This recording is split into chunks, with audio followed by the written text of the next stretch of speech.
My next guest was used also in worshiping the devil, participated in human sacrifice rituals and cannibalism. She says her family has been involved in rituals for generations. She is currently in extensive therapy, suffers from multiple personality disorder, meaning she's blocked out many of the terrifying and painful memories of her childhood.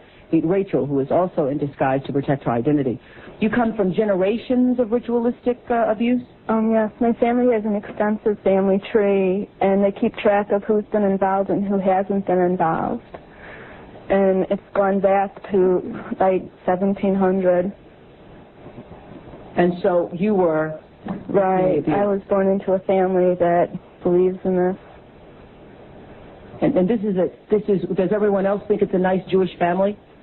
From the outside, you appear to be a nice Jewish girl? Definitely. And you all are worshiping the devil inside the home? Right. There's other Jewish families across the country. It's not just my own family. Really? And so who knows about it? Lots of people now.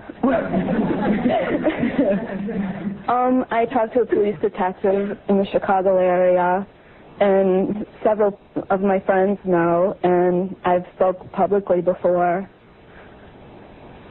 And so when you were brought up in this kind of evilness, did you just think it was normal? I've blocked out a lot of the memories I had because of my multiple personality disorder.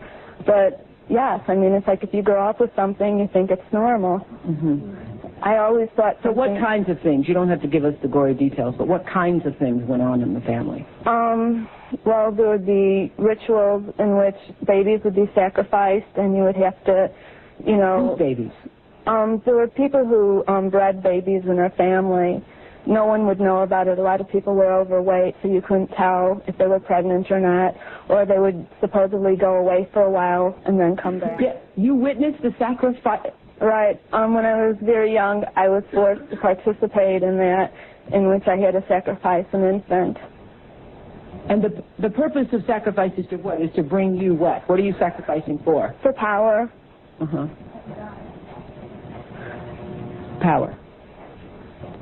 And so, were you ever used? Were you ever used yourself? I was molested. I was raped several times. Mm-hmm. And what's your mother doing? She's... In all of this? What's her role in all of this? I'm not exactly what her role is. I haven't, recovered all of my memories, but her family was extremely involved. Mm-hmm. She brought me to it. Mm-hmm. Both of my parents brought me to it. And where is she now? She lives in the Chicago metropolitan area. She's on the Human Relations Commission of the town that she lives in, and she's an upstanding citizen. Nobody would suspect her. Were you raised with a sense of right and wrong, Rachel? Yeah. I mean, it's like I had both.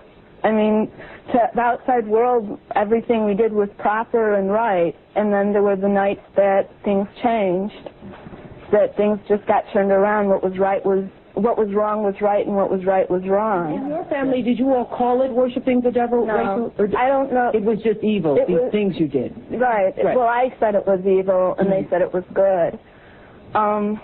There's a book that I had just come across called Lilith's Cave, which is a book of Jewish mysticism and supernatural, and there's a lot in that book that relates to what I endured when I was a child.